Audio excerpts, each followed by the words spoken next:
ఈ రోజైతే ఇంట్లోనే నేను కాటుకైతే ట్రై చేశానండి. మా పిల్లల టైంలో నాకెందుకు తెలియలేదా ఈ విషయం, చాలా బాధపడ్డాను. ఎంత బాగొచ్చిందో అసలు, ఇంట్లో ట్రై చేసుకుంటే ఇంత బాగొస్తుందని తెలుసుంటే ముందు నుంచే నేను ఇలాగే ట్రై చేసేదాన్ని. ఫస్ట్ ఒక 10 బాదం పప్పు అయితే తీసుకొని ఇలా క్రష్ చేసేసుకొని ఒక కాటన్ దూదిలో అయితే పెట్టుకోండి. ఇందులోకి కొంచెం వామ్ అయితే వేసుకొని దీన్ని ఒక మోట్లాగా అయితే చుట్టేసుకొని పక్కన పెట్టుకోండి. తర్వాత మట్టి ప్రమిదలు అయితే తీసుకోవాలి. ఇందులోకి ఆవు నెయ్యి కానీ, ఆవు నెయ్యి దొరకపోతే ఆముదమైనా వేసుకోవచ్చు. నేనైతే ఆవు నెయ్యి తీసుకున్నాను. ఆవు నెయ్యిలో ఇదైతే ఈ ఒత్తిని బాగా ముంచేసి బాగా నానిన తర్వాత దీన్నైతే ఇట్లా నేను చూపిస్తున్నట్టు 2 గిన్నెలు అయితే పెట్టుకొని వాటి మధ్యలో అయితే ఈ ప్రమిదలు పెట్టుకొని ఈ ఒత్తిని అయితే వెలిగించుకోవాలి. వెలిగించుకున్న తర్వాత ఒక ప్లేట్ తీసుకొని ఆ ప్లేట్ని అయితే ఈ విధంగా బోర్లించుకోవాలి.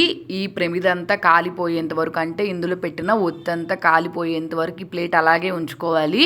ఒక 5 మినిట్స్ తర్వాత అయితే ఈ విధంగా అయితే అదే ఆరిపోతుంది. ఆరిపోయిన తర్వాత అయితే ఈ ప్లేట్ని ఇలా రివర్స్ చేసుకుంటే ఇలా బ్లాక్ కలర్లో ఒక పొగ లాంటిది ఫామ్ అవుతుంది. దాన్ని అంతా ఒక గిన్నెలో కలెక్ట్ చేసుకోవాలి. ఈ పౌడర్ అంతా కలెక్ట్ చేసుకున్న తర్వాత ఇందులోకి కొబ్బరి నూనె కానీ, లేకపోతే ఆముదం కానీ, ఆవు నెయ్యి కానీ మూడిట్లో ఏదో ఒకటి అయితే వేసుకొని దీన్ని బాగా థిక్ పేస్ట్ లాగా అయితే కలిపేసుకోవాలి. ఈ పేస్ట్ అంతా బాగా కలిసిపోయిన తర్వాత అచ్చం మనం బయట కొనుక్కున్న కాటుక ఎలా అయితే ఉంటుందో అలా ఉంటుంది. ఈ కాటుకని అయితే ఒక చిన్న డబ్బాలో పెట్టుకొని చిన్నపిల్లలైనా పెద్దవాళ్ళైనా ఎవరైనా యూజ్ చేయొచ్చు. వాటర్ ప్రూఫ్ అనమాట, మీకు చూస్తే అర్థమైపోతుంది. పెట్టుకున్నా కానీ కళ్ళు కూడా మండవు, న్యాచురల్గా బాగుంది. నేనైతే పెట్టుకున్నాను, అసలు కళ్ళు మండను కూడా మండలేదు, చాలా బాగా వచ్చింది. అసలు ఈ విషయం ముందే తెలుసుంటే బాగుండేది అనిపించింది. ట్రై చేయండి ఖచ్చితంగా.